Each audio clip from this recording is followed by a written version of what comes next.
Welcome to another episode of the Carry Trainer Higher Line podcast.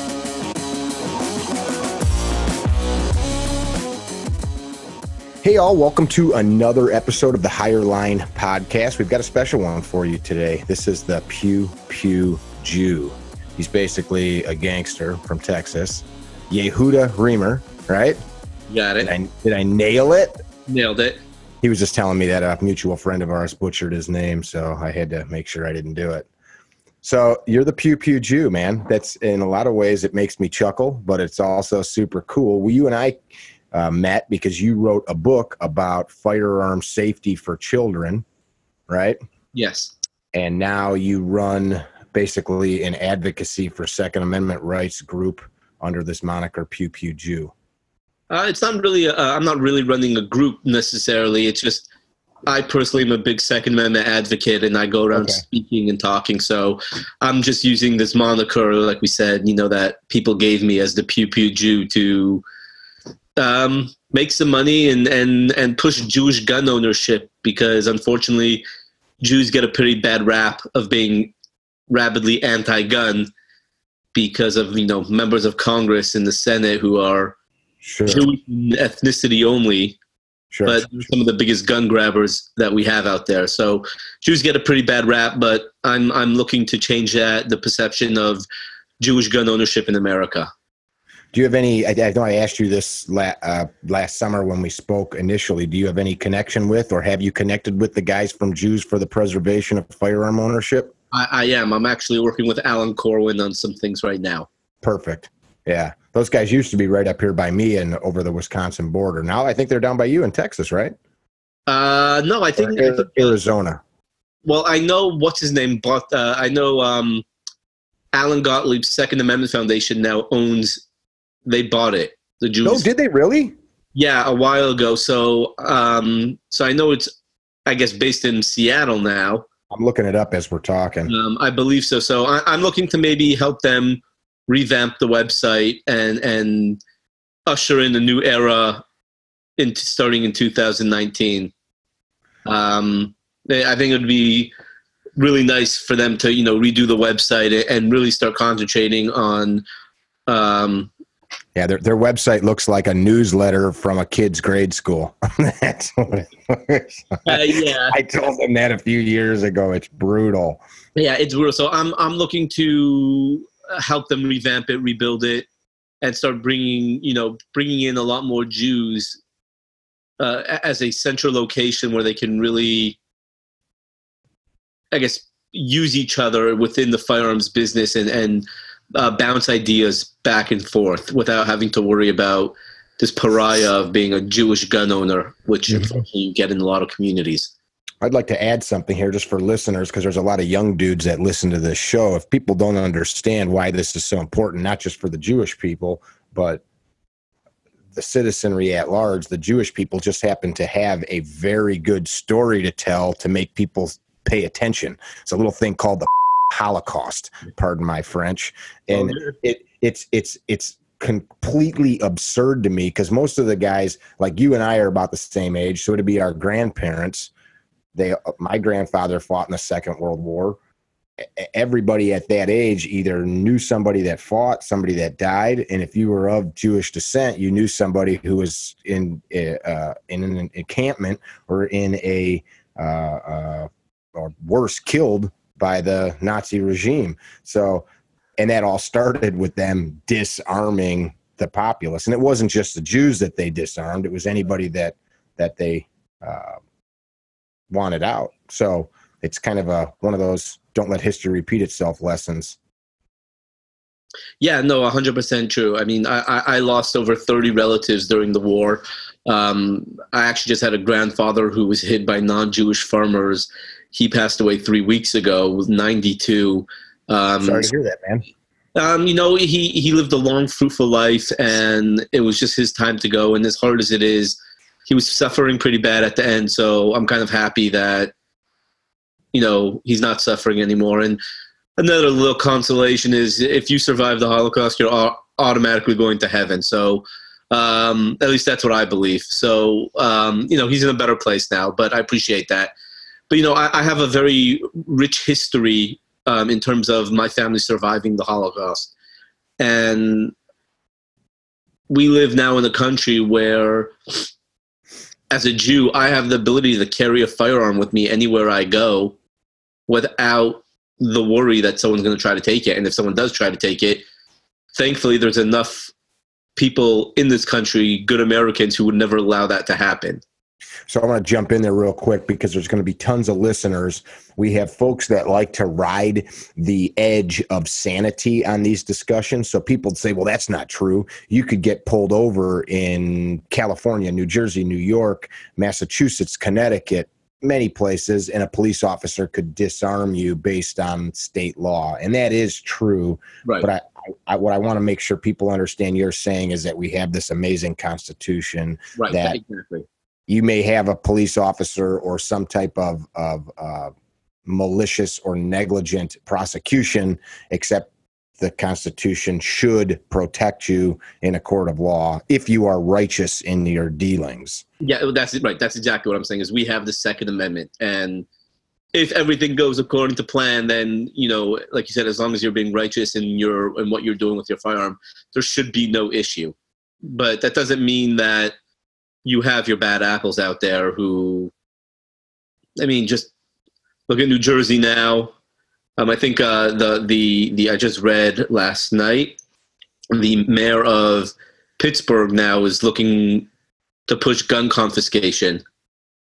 It's there. It's definitely there. And, I'm not calling for a revolution, but at this point, the founding fathers would have been waging a war.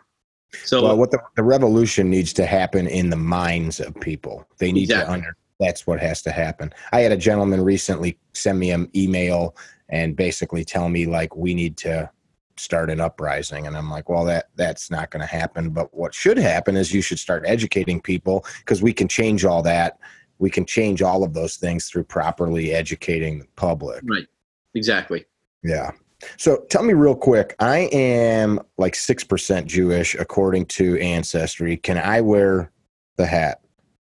Yeah. Really what the kippah is, or there's a couple different names. Really, the Hebrew name is the yarmulke. Yarmulke. And really what that is a combination of two words, yira malka, and that translates to fearing God. And the reason why we wear it is because, if I'm at a 7-Eleven and I see a Snickers bar and I'm starving and I don't want to wait, I'm like, oh, I'm just going to take that and steal it. But the point is that God's always watching over you. He sees everything. So Yira Malka, yarmulke, fearing God, just remember he's watching. That's pretty cool, actually. I've never knew that. Yeah. I thought it was more of like a club hat. No. That was a joke, man. That was a joke. That was a joke. I hear that. You get circumcised and get a kippah. I got it. No, so that's really what it comes down to. So it's just a matter of just remembering God is always there. I like that. That's cool. So you started the Pew Pew Jew website just in this past year, right? About 3 months ago. Okay. Yeah, I know when we first talked, I don't think I had seen any of those clothes. What do you sell there? You've got some hats, some clothes, some coffee cups? Yeah, just your basics, T-shirts, some hoodies, mugs, but all with original designs, some fresh ideas. I have a picture of a pig. Actually, hold on. You like this? I have the sticker right here. I'll show you the sticker. Where's that? Gun control is not kosher. I got to get one of those. So I have that in a T-shirt form. I actually have that as a big poster. If some like gun stores want to put that up. I have a picture of Moses carrying the 2 tablets. On one of them it says 2A. The other one says God-given right. And then his other hand is an AR-15. Have you gotten any pushback from people in your community, religious-wise? No, not yet. I don't think they will. I think they all understand, at least in my community, they understand where I'm coming from and what I'm trying to do. And having a picture of Moses carrying an AR-15 saying the Second Amendment's a God-given right, yes, you're going to have people with sticks shoved up their rear ends who are like, that's not funny. We're talking about Moses, our savior, blah, blah, blah. And I'm like, guys, get over it. Like, have a good time. We live this life. Doesn't mean you can't have fun with it. Sure. I'm in no way trying to, lambast my own religion. Sure. I'm just having a good time with it, and if God doesn't want me to do that, then I'll find out about it when I get upstairs eventually, but for the time being, just having a picture of Samson standing on a pile of bodies, flexing his muscles, saying, "Welcome to the gun show." I mean, I think that's just funny. I don't care if people are going to be offended by it. I'm not. It's my goal originally was to make you have like Grunt Style, and you have Ranger Up, and you have these 9-line apparel. You have these great companies that are making like pro-American, patriotic, pro-military shirts, and I'm thinking, I'm like, well, why can't I make a bunch of shirts that are make Jews proud to be a fighting Jew, not just just sitting there like, oh, we're just little Jews and trying to mind their own business. Like, no, like cowboy up and be proud of the fact that you're a Jew. Be proud of the fact that you live in a country like America, and that's what my goal is, to just give Jews a positive message, that not to be afraid and to just cowboy up, basically. It's funny to hear cowboy up to a Jew. It's kind of like I live in Texas. I live in Sure. That's what I tell my kids. Let's chat a little bit about this. Why, in your opinion, do we have so many Jewish elected officials that are so anti-freedom? What is the thought process there, especially when all of those folks have known the score, as we just talked about? They know what has happened in history to our people, since I said I'm 6%, our people. And that's more than Elizabeth Warren is Native American. So you got. That's a great question. I think what it comes down to is, most of them, Dianne Feinstein, Bloomberg, Blumenthal, all these guys are, Rahm Emanuel, or you are. Mm-hmm. They're all Jews in ethnicity only. They're not actual. They don't follow. They never, Yeah, they don't follow Judaism. They just use the Judaism when they need it. Sure. And I think, they're all 60s children, flower power, liberal. And I think that's really where it stems from. I think it just happens to be, unfortunately, that the biggest gun grabbers happen to be Jewish in Congress and the Senate. But I don't think the Jewish aspect really has anything to do. I think that's just a coincidence. Now, at the same time, you can say, like, well, wouldn't they learn from the Holocaust? Again, they don't see themselves as Jews. Mm-hmm. They are liberal politicians first and foremost, and Jews come big second. So obviously, their main focus is going to be on what their political ideals are. So I've had a student recently, a very learned man. He was a university professor on the East Coast. His wife is a university professor. His business was pharmaceuticals. This guy is the board of director, chairman of a multi-billion-dollar company, very smart, intelligent guy. And he came up for some private training from 2,000 miles away. And I said, I appreciate that you flattering, you flew all this way, but there's got to be some people, like, I could have given you people closer to you. He was very concerned that friends and family would see him training with guns, or that word would get back to them. Now, this is a 70-year-old man, owns homes on both coasts, has got degrees coming out the wazoo. And I go, who gives a shit, what your family thinks? He goes, you don't understand. This is a deeply religious man that grew up probably as you did in your faith.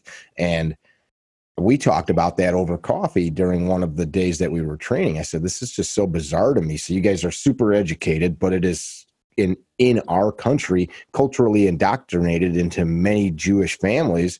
It's very liberal, and I don't mean that in a negative sense. It just is very liberal, very anti-freedom. I like to say anti-freedom because liberals like to think that they're pro-freedom, but in reality, they're anti-freedom. Higher taxes, more government regulation, etc. And it's almost this idea that the rest of us are too stupid to self-govern, and so they need to step in. The banking business, finances, all of that stuff needs to be controlled by the smart people.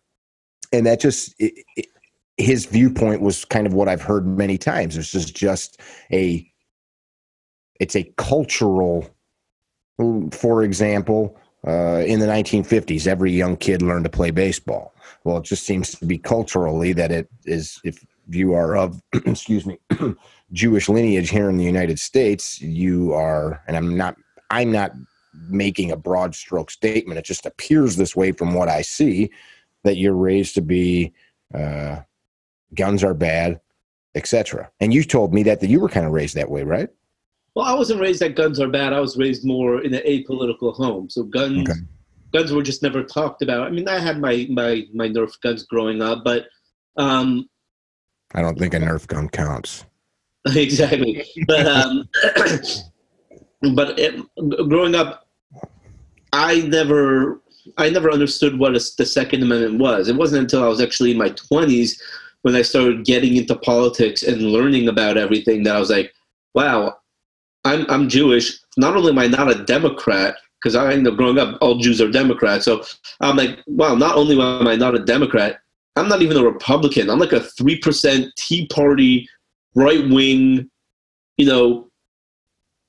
Ronald Reagan conservative. And culturally,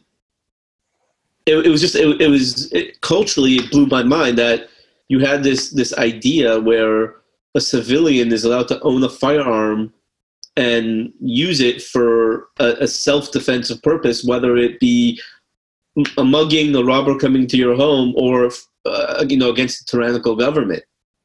I never understood that until I was in my 20s. Mm-hmm. I started getting into firearms. So that's kind of how I grew up. But in terms of Jews in general, you have Orthodox Jews, conservative, and Reform Jews. Now, conservative and Reform Jews tend to be more that cafeteria Catholic mindset. You pick and choose, what you want to follow, maybe be a little more traditional. They tend to be, and this is not, like you said, not a broad stroke against all conservative and Reform Jews. I know a lot of them who are very pro-gun and very conservative. But they tend to be more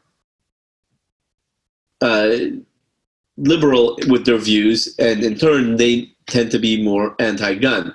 Mm-hmm. In the Orthodox world, because we study the Jewish history very religiously, we study Jewish history.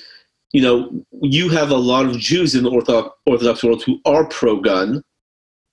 Now, you might have a lot of them that we're pro-Second Amendment, we're pro-gun, we just don't want to have anything to do with it. Which is fine, as long as they're not trying to take our guns away, I'm okay with that. But there's that mindset within the different factions of Judaism. Mm-hmm. Mm-hmm. So it really depends on, I guess, where you're standing within your religiosity, if that's a real word, but your religion. I know what you mean. Yeah. So let me dovetail in here. So my thought process is that this is no different in any race or nationality as far as I'm concerned. We pass on, in my family, football, baseball. My father was a Christian pastor, so Christianity. You guys killed our Savior, by the way. I thought that was a good time to throw that one out there. Those kinds of things. And then what do? My kid grows up. We take them to church on Sunday. You pass on these traditions. It's not very, very difficult. So you decided you were going to kind of create a very simple way for families to educate their kids on gun safety, which is that's what I teach people. The problem isn't that we need a new president. We need people, moms and dads, to start in their home. I'm not just talking about guns, but about whatever it is we want to pass on, whatever the American ideals are, respect, good citizenship, servitude to country and family, etc. So what was the book that you put together? So my book is called Safety On, and it's an introduction to the world of firearms for children. When I first started getting into firearms, I bought my first gun, and I was already out of the house, married with 2 kids. A shotgun and an AR came quickly after that, and it was in April. My younger brother screwed me over big time, and we were by my parents' house for dinner and let slip. He's like, "Hey, when are you gonna let me shoot your Glock?" And yeah, my parents just like, I mean, at first they were silent because they were like trying to formulate a plan in their mind. Like, how did this happen? How did our son get into firearms? And then they just went ballistic, calling me irresponsible. And how can I allow firearms in the house with children? So I need to derail you and go back to what you said earlier. You said you weren't raised in like an anti-gun home, right? Except your parents went ballistic when they found out you had guns. That sounds kind of anti-gun. I think they were more shocked with the fact that I would buy a firearm. Again, they were never at least I don't think they were ever anti-firearm. They never, I grew up watching James Bond and action movies, and it's not like, oh, we can't, you can't see this stuff.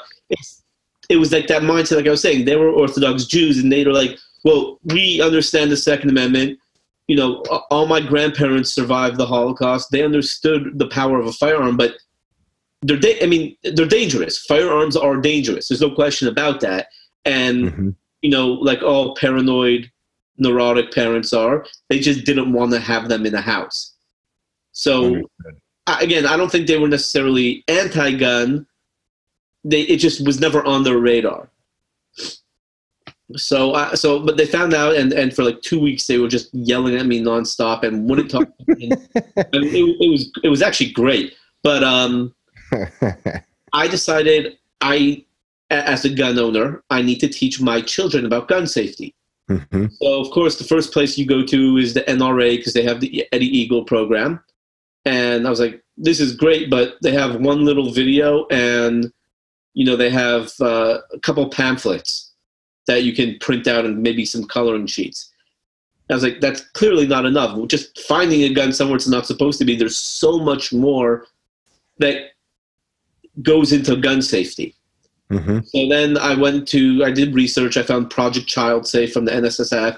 Unfortunately, all they do is talk about make sure your guns are locked up. Again, it's important, but, that's all they talk about. Yeah, the problem I have with that is we actually use guns in our house to protect the home. So and I have no problem saying this, all of our children, now they're older. My daughter will be 18 next week. My son's almost 20. But as they were younger, they knew that gun's right there. They knew how to use it. They know how to point it. They know how to load it. They know how to unload it. They know how to shoot it, most importantly. So, yeah, just turning them into taboo, like hot fires and keeping the kids away from them is not really teaching them. Exactly. And I know a lot of gun owners now that I've been in the industry for 2 years, and I can probably say safely that 99% of them do not have a gun lock on their guns. Now, I would say, depending on, I would never teach a 4-year-old, here's how you shoot a gun. Now, my kids, when they were little, shot BB guns and such, but I don't know if I have it handy. I've got a product that we represent. It's called the Gun Box. It's like a bedside table, biometric fingerprint. Right. And that's not meant to keep burglars out. It's meant to keep your little guy's hands off. So I know you know that. I'm making sure the listeners or viewers understand what we're talking about. Got it. Yeah. So I went to the next place for research is Amazon. So I went to Amazon. I typed in gun safety for children, and I was shocked that there was no book where I can just sit down with my kids and read a book about gun safety in just an easy to understand manner. And one or two were out there, but I looked at them like, I don't need a picture of a little bug on the cover representing gun safety. And I mean, I was shocked. So as someone who was very interested in writing my entire life, I've always enjoyed creative writing. I decided to write a book, and I sat down, typed it up on my phone, on my iPhone, on notes, and I sent it to a buddy of mine in the LAPD. And he called me immediately, and he was like, dude, you need to get this book published. He gave me constructive criticism. Again, I was brand new to all this stuff. Not necessarily shooting by that point, but I guess you could call it the lingo and all the verbiage that you would use to educate people. And he sat down with me. He tore it to shreds, say this, change that. And after about 3 months of editing, I got a finished product. And then I shopped it around for about 4 years as a manuscript. 3 years as a manuscript. And then nothing. I mean, we're talking about no one wanted to even touch this book. Then Sandy Hook happened. And then my dreams of publishing this book we're talking about straight to the bottom. Just like no publishing company is going to touch a book about kids and guns right now. I decided to get it illustrated because I thought maybe that would be a bigger selling point. For 2 years, nothing. And then I finally, in the end of 2016, I found a small publishing company who was willing to do it. And it's been awesome so far. In January 9th will be 2 year anniversary. Grab a copy? I'm sorry? Grab a copy and hold it up? Yeah. Actually have one right here. The illustrations are very nice. They're not cartoonish. They're very thoughtful. Just thumb through a little bit of it. You know, there's nice illustrations in there, and the content is short and to the point. It's just something you can sit and go over with the kids easily enough. Right. And what I wanted to do is I wanted to make a book that didn't scream at children. I mean, we're talking about gun safety. You know, I don't want the book to be something where the narration of the book was yelling at the children. So if you actually read the book is told through the eyes of a little boy. That way, a little boy who wants to be like his father. And he discusses all the lessons his father taught him. So instead of an adult preaching to a child, it's more of a peer-to-peer conversation between child to child. So it makes it more relatable for the children. I like that. And it's something that you could come back, something you could come back to frequently.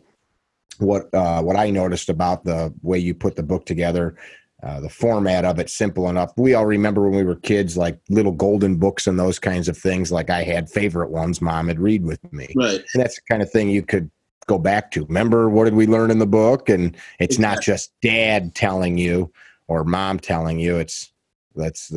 That story's there and that imprints in a kid's brain. And that's good stuff. Yeah. How many have you sold now? A bunch of thousand.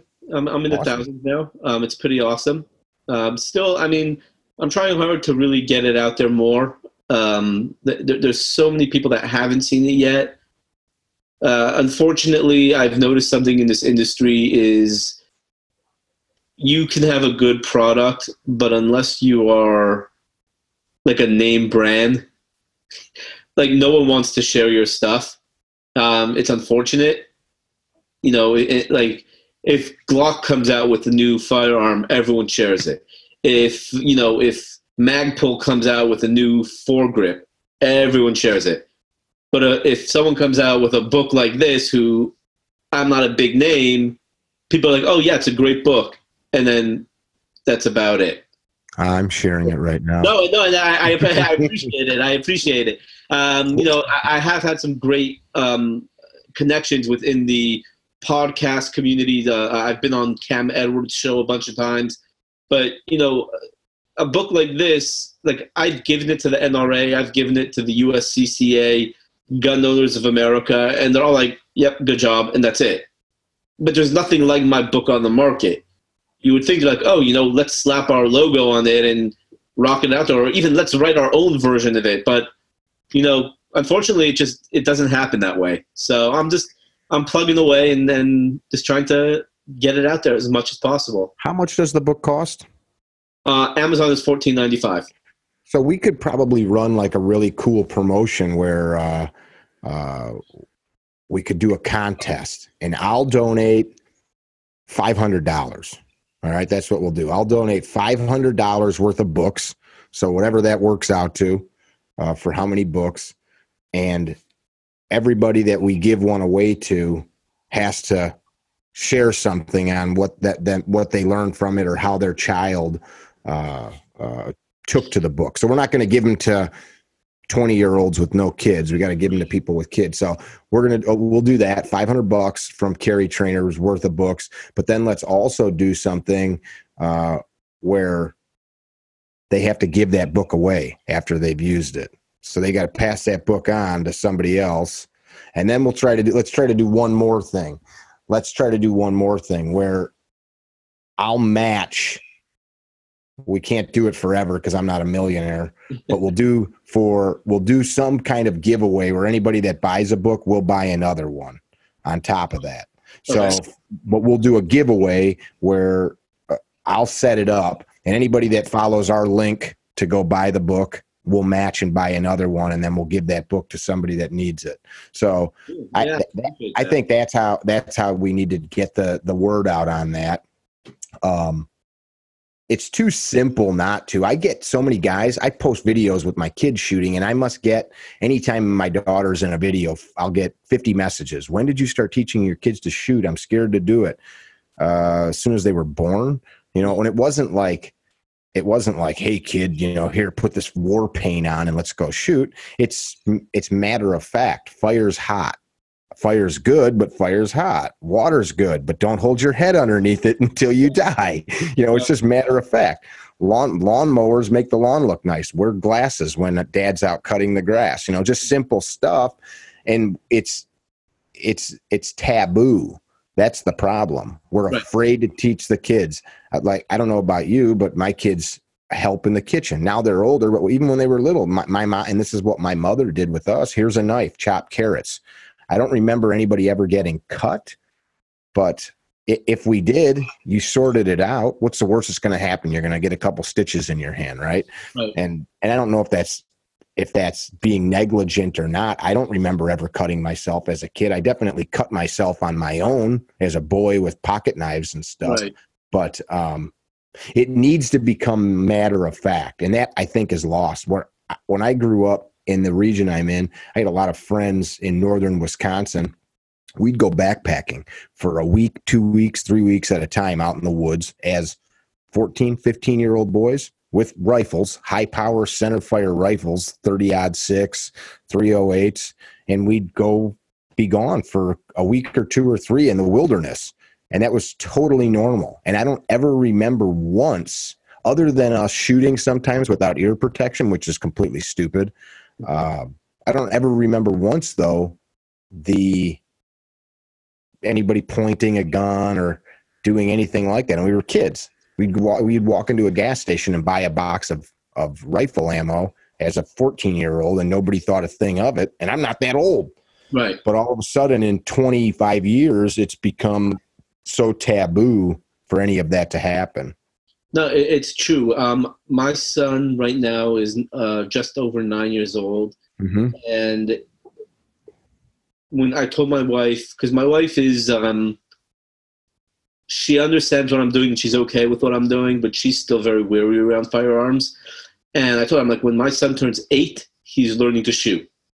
And my wife and I thought about it for a while, but when he turned 8, I took him to the range. I bought a Ruger 1022. He's a really small kid, so I couldn't give him something with a big kick yet. And you know, my son suffers from very bad separation anxiety to the point where he actually makes himself sick. Oh, wow. My wife and I go out. And he's a very nervous, paranoid kid. But what's amazing is when I take him to the range, all of the paranoia, the neuroticism, everything is out the window. He is focused. Mm-hmm. He'll be shooting the Ruger and either the magazine empties or let's say there's a small jam in it. He immediately, finger off the trigger, gun still pointed downrange, holding the gun tightly so it doesn't, fall or anything, turns to me and says, I need help.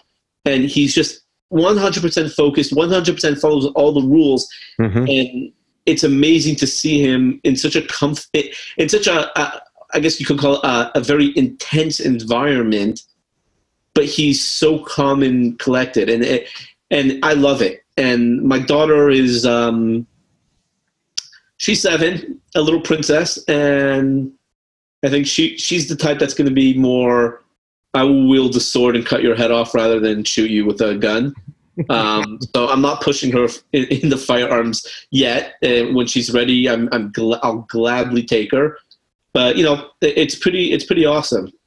Teaching your kids from a young age is really key. And again, that's where my book comes in. It's for ages 6 to 10, and like we said, it touches on every aspect of gun safety, not just what to do if you find someone where it's supposed to be. Really, all aspects of gun safety. And by the time you go through with your child, your kid should know all the gun safety, all the proper steps you take in gun safety. Mm-hmm. And like you were saying before, how you read it and you can internalize it. I actually converted the book to a coloring book as well.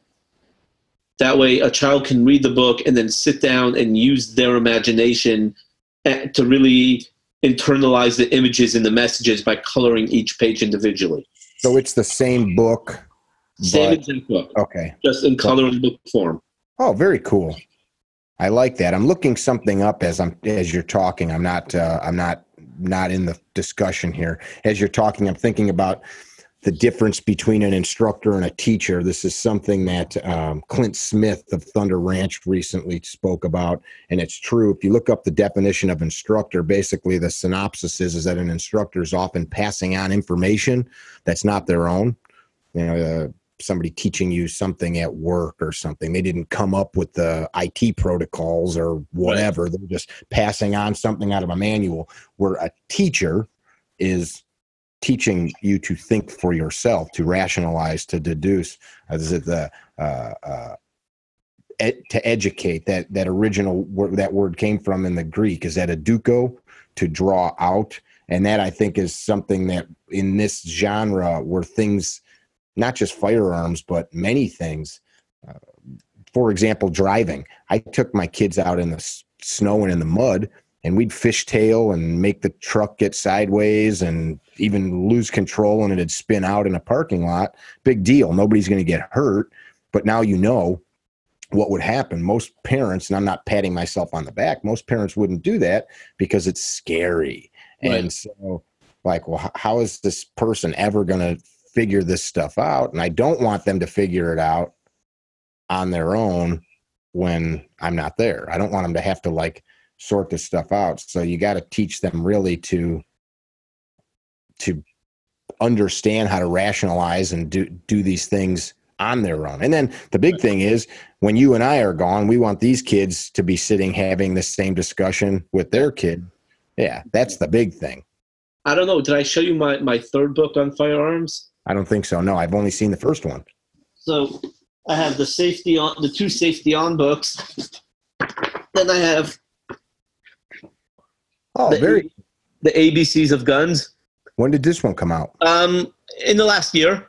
Okay. But then this literally is a. Oh, you know what? You sent me not a manuscript, but maybe the PDF. Yeah. Literally, it's an ABC book. This is going to get some haters. It hasn't yet. I'm really waiting for it because there's no such thing as bad press. What I want to do is I need to send copies. I have for C, I have clips, and then for M, I have magazines, and I want to mark those pages and send copies to MSNBC and CNN. There you go. So that they understand the difference. Funny. So, but yeah, and then I have a fourth book that is currently in the illustration phase. What's that one about? Well, I don't want to give it away. I can tell you, privately off air, but it's also dealing with one of the aspects of the firearms for children as well. Are the books for sale on the Pew Pew Jew website, or are they for sale elsewhere? So the ABCs of Guns and the Safety On, I do sell signed copies of the book on the pewpewjew.com. But it's the Pew Pew Jew. Right, the pewpewjew.com. But it happens to be, if they don't want to spend the money to get the signed copy, then Amazon is the other place to get it. Okay. Man, he's high-fluting once you start charging for your signature. Yeah, I mean, I charge $26 for the book signed. So I think my signature is worth $12. So one day when you're rich and famous, people are going to say they had the first couple copies. Exactly. So like I said, not to boost my ego, but I think my signature on my books are worth $12. So if you want a $12 signature, you can go to my website, and I send them out usually that day or the next day. You get it quickly. So I like it. So your family now, they had this pushback when you initially told them that you were getting into guns. So now you've got a full-fledged business and you're educating the public on it. How does mom and dad feel about it now? So it's actually funny. My father, he became someone who used to watch Jerry Springer to calling me, and he's more addicted to politics than I am now. And my dad has become like a right-wing fanatic. Jerry Springer is the biggest waste of life.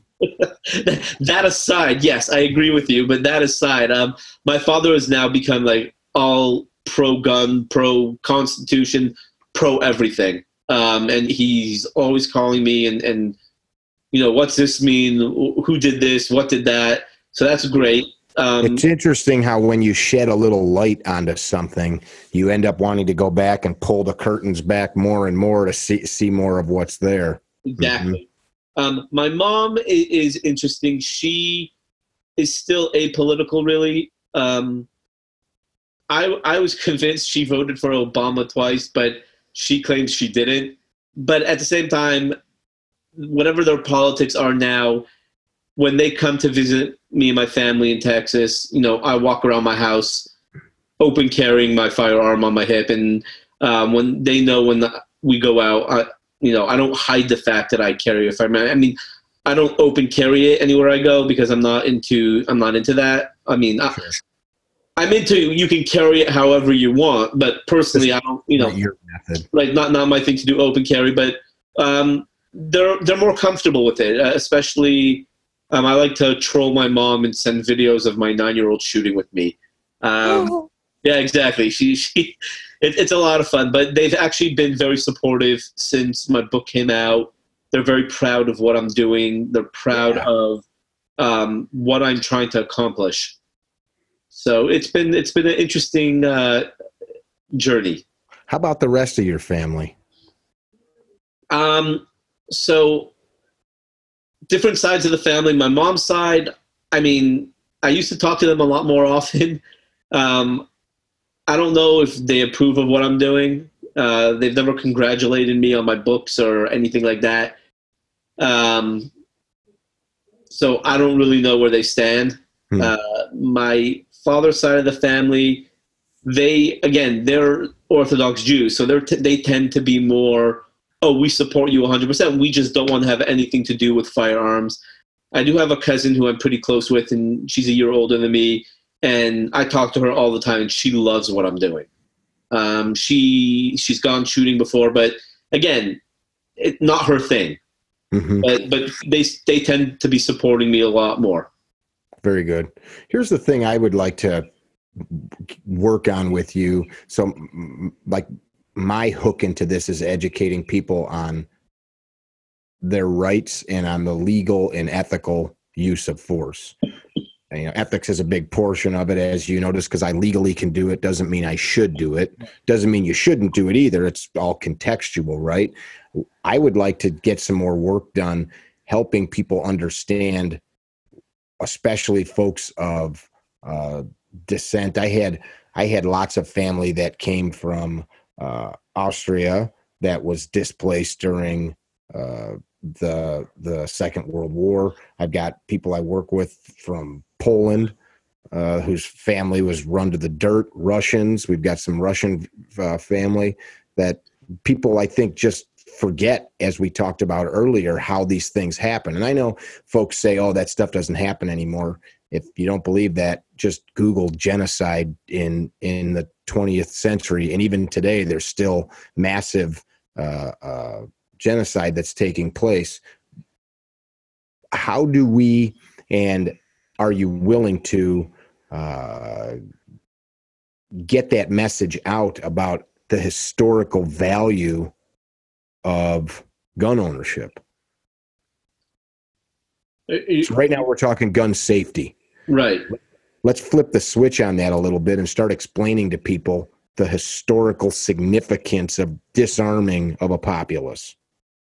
So, I mean, I do know there are some great books out there. I don't know if you've read Stephen Holbrook's book. Sure. Gun Control in the Third Reich. Mm-hmm. He just came out with a new one. I think it's called Gun Control in Occupied France, maybe. But something dealing with, the Nazis coming in and taking guns away of the citizens of France.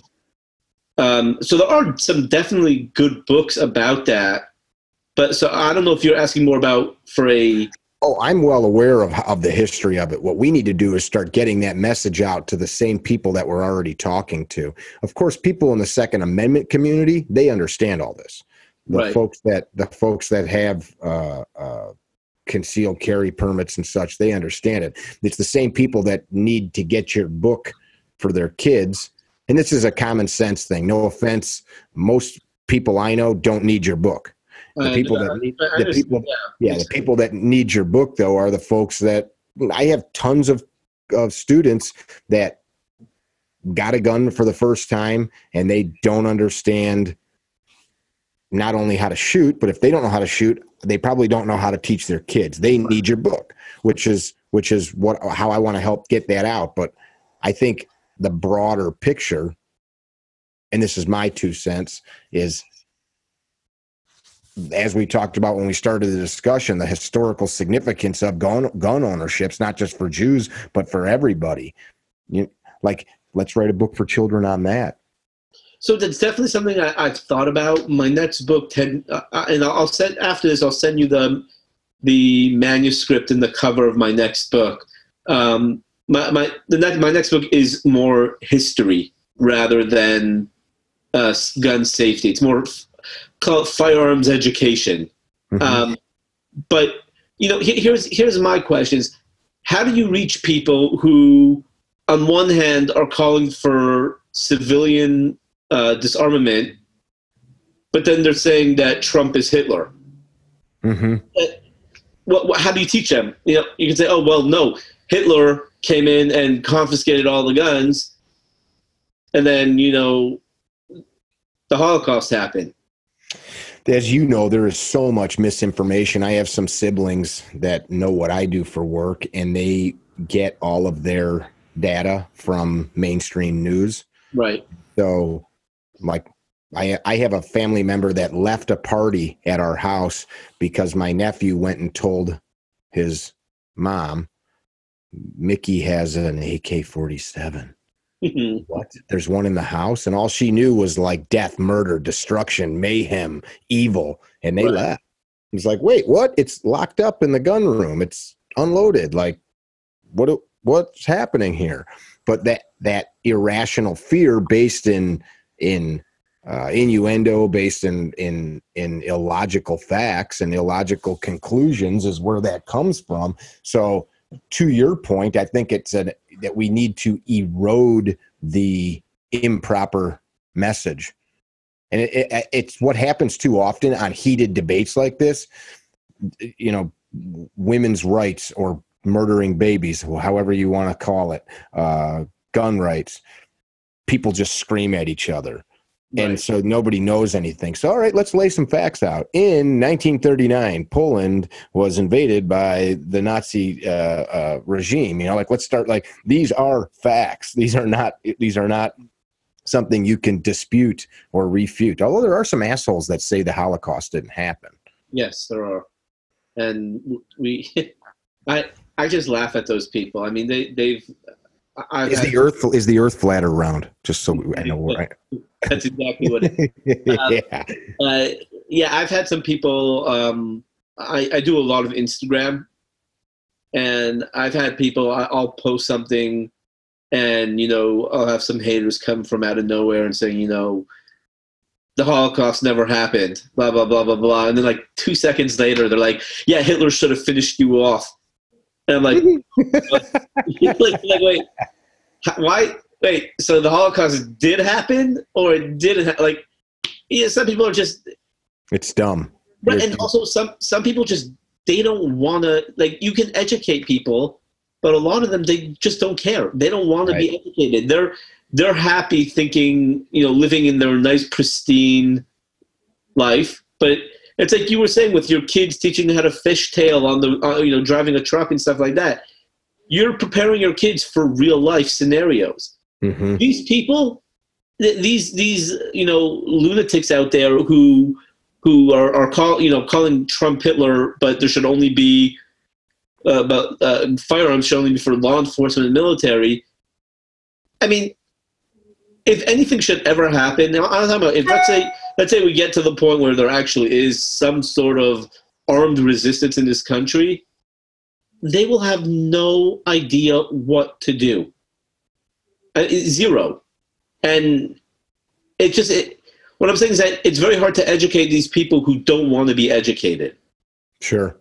I think you just mentioned armed resistance. I don't believe that we're coming to that. I know some people are. The interesting thing is the people pushing for that, and I know this wasn't your point, but I wanted to delve into it. It's a we the people problem, and I'm not so much talking to you. I'm talking to the listeners. It's folks see our government and they're like, "Oh, it's a Nazi regime. It's just like what happened."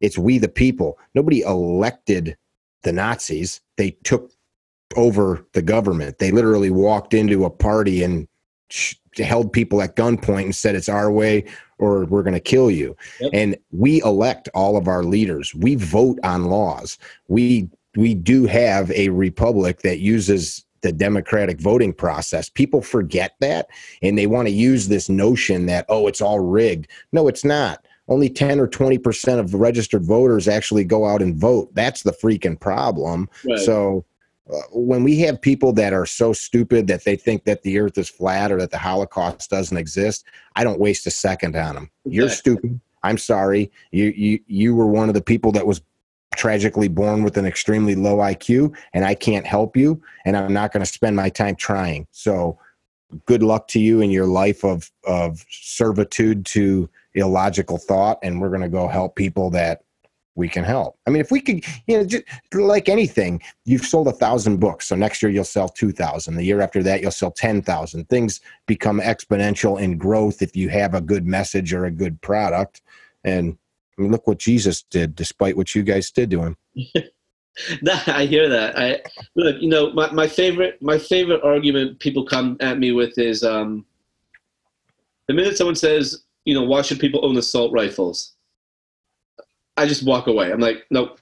You're talking about the AR-15. Learn what an AR stands for, and then you can come argue with me. The minute you call it automatic rifle or assault rifle, I'm out. That super learned man that I had told you about that was here for that training, I had him in the gun room here, and he's looking around, and he goes, I don't understand, why these people have these. And we talked a little bit. And I had to educate him what AR stood for. And it's so comical to me. I said, so you, as this highly intelligent guy with PhDs coming out your wazoo, couldn't just Google what does AR stand for? Like, you didn't even think to do that. You just took whatever the media told you, and it's silliness. It's silly to the point where I actually have a T-shirt on my website, and this is what my 9-year-old walks around telling people because he knows what it stands for now. I explained the whole history of it, but I have a shirt that says AR stands for awesome rifle. and my 9-year-old, like, we'll be talking at the table, and someone will be like, "Oh yeah, AR stands for, it's an automatic rifle," and my 9-year-old goes, "Nope, awesome rifle." And it's just it's great. It's I've learned to have fun with these people who are just ignorant and not educated. I'll try to educate them, but if they're so adamant on saying no, AR stands, it's because it's an automatic rifle or it's an assault rifle. I'm like, do you know what an assault rifle is? And they're like, well, it's the gun that people use in shootings. And all these mass shootings. I'm like, name me one mass shooting where an assault rifle was used. And they're like, well, this one. I'm like, wrong. And they're like, wait, what do you mean? I'm like, and then, you go on to explain to them. They're like, and most of the time, they just don't care. Mm-hmm. So like, well, I still think that no one should have something that has that much firepower. I'm like, okay. It's a fundamental misunderstanding of what our country's founded on. It's this new idea that I need to subject myself to. Our Constitution says that we subject ourselves to rule freely. It's not. We are not subjugated as subjects because government has power, only because we freely give them that power, and we subject ourselves to their laws. Our laws, though, people forget that, and they have found it easier to just say, let them tell us what to do because I can't think for myself. No, that's exactly what it is. It's, please, sir, may I have another? I mean, yeah, I can't take care of my own health. Right. I can't take care of my own family. I need to let the Department of Education tell me what I should teach my kids. Yeah, it's very silly. Yeah. Mm-hmm.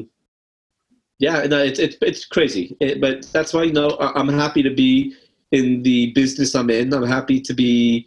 I think the firearms industry, with all its faults, is still an awesome place to be. Heck yeah, man. I wouldn't change it for the world. It's just forget being with the like-minded people. Just having people who are real and authentic. Is just working around people like that is just awesome. I agree with you 100%. So, next time we come down to Texas, or the next time you're up in Chicago, we'll have to get on the range. Yeah, like I said, I'm coming in April. What's the date? So you get them to me offline. We've got our S12 event in April. So, well, it's the end of April, like April, give or take the 20th through the 28th, give or take something around around that time.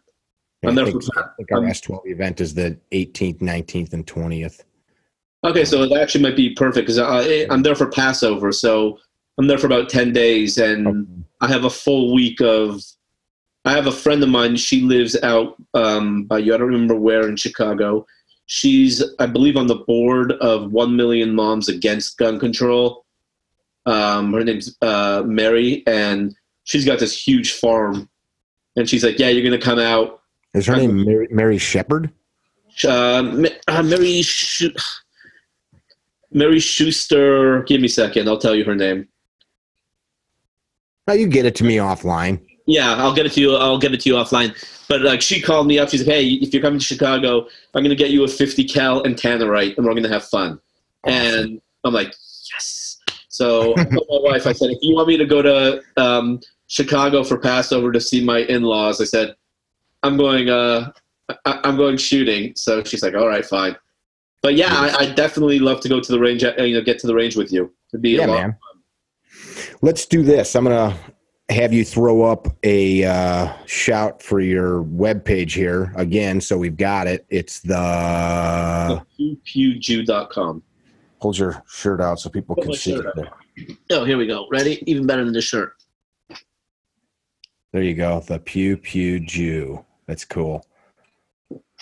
Hilarious. Yeah. My designer, who has done all my books, all my T-shirts. He's based in Ukraine. Okay. And I literally, I mean, I called him up. I'm like, Amar, I need a logo that has the Star of David, a gun, and the words "the Pew Pew Jew" all in one.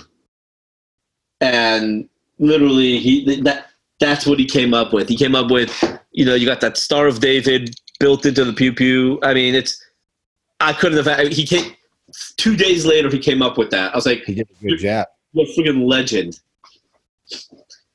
I love it. The book is available on Amazon. Signed copy available on the pewpewjew.com. Yes. Yep. And you and I, sometime this week, we'll get together and we're going to figure out how we're going to do this giveaway of these books. I think it's important that we put them in people's hands. So hold me to the fire on that. I want to make sure I don't get busy and forget about it. Yeah, so for sure.